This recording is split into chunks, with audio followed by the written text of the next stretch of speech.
নবী রাসূল সাল্লাল্লাহু আলাইহি ওয়াসাল্লামের কণ্ঠস্বর যখন দুর্বল হয়ে আসতেছিল, ক্ষুধার কারণে মানুষের কণ্ঠ কিন্তু নিস্তেজ হয়ে যায়, কণ্ঠ দিয়ে আওয়াজ বের হয় না।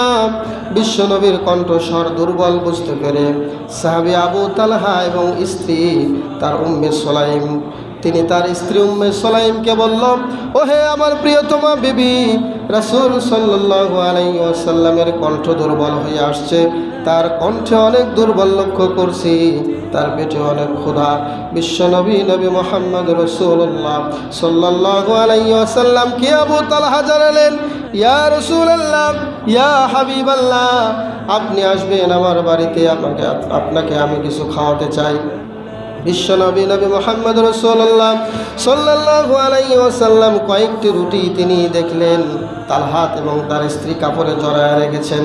তিনি গোপনে আনাস রাদিয়াল্লাহু তাআলা আনহুকে পাঠিয়ে দিলেন। পরে রাসূল সাল্লাল্লাহু আলাইহি ওয়াসাল্লাম সকল সাহাবীকে সাথে করে নিয়ে আবু তালহার বাড়িতে আসেন। অতঃপর রুটিগুলো টুকরা টুকরা করেন। কয়েকটা রুটি ছিল, সবগুলো রুটি হাতে নিয়ে টুকরা টুকরা করলেন এবং একবার বিসমিল্লাহ বলে 10 জন করে সবাইকে খেতে বললেন। যখন সবাই খাওয়া শুরু করলো, দেখা গেল 80 জন সাহাবীরা খাওয়ার পরেও ওই রকম রুটিটা ওইভাবেই কয়েক টুকরা অবস্থায় ওই রকম তালহার হাতেই রয়ে গেল। বলেন সুবহানাল্লাহ। তিনি টুকরা টুকরা করে এক টুকরা এক সাহাবীকে দিয়ে বললেন, তুমি খাওয়াও। 10 জন করে সাহাবীর নাম বলে দিলেন, এইভাবে খাওয়াইতে থাকলো।